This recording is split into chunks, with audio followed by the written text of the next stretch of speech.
Alongside Elliotte Friedman as the scene has shifted to Tampa Bay for Game 5.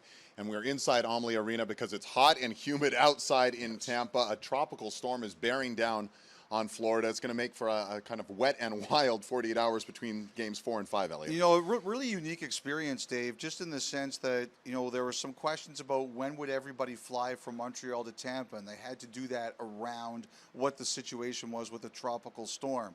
When is the airport closing down? Because the Tampa airport is closing down on Tuesday afternoon. Was there any question about whether or not the game would be played on time on Wednesday night? And no, it doesn't appear as if that's going to be an issue. What's the crowd going to be like? I'm personally really looking forward to this game because I haven't been to a game with a full crowd in 17 months. You know, guys like Sean McKenzie and Chris Johnson, they've been here, they've seen this kind of environment, and our broadcast team, obviously.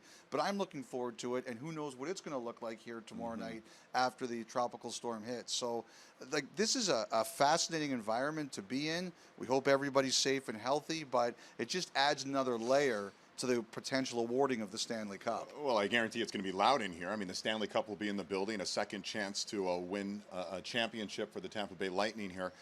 What I'm wondering, though, is are they feeling a little bit of this Florida heat right now? And, you know, they had 5 power plays. They didn't score a single one. They lose in overtime. And now maybe that's shifted where the pressure lies in this series. Do you buy that narrative at all? I do not buy what you are selling. What I would buy is if we get to a Game 6. I think if we go back to Montreal, as good as Tampa is, that's when I think the pressure could really potentially shift.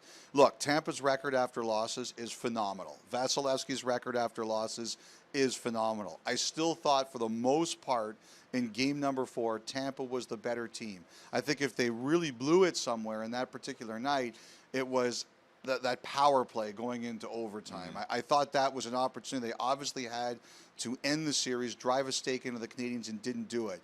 But I think they're too good, they're too mature, they're too smart, they're too talented to be rattled.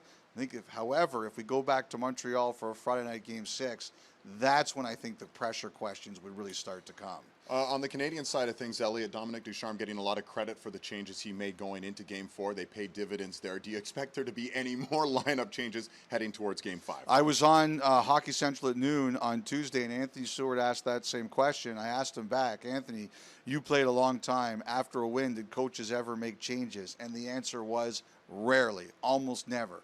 So you've got to think they're going back to the same group in game number 5. Romanov scored. Evans had an assist. You know, again, I thought Tampa had a great start to the game and had a chance to put them away early, but Montreal recovered, and they really battled, Dave. There were a lot of excuses for the Canadiens to lose that game. They fought hard and won it. I wouldn't expect them to make changes after that. You mentioned Tampa's impeccable record, 14 straight playoff wins following a loss. They also have a pretty good record right here at Amalie Arena. 8 playoff wins so far.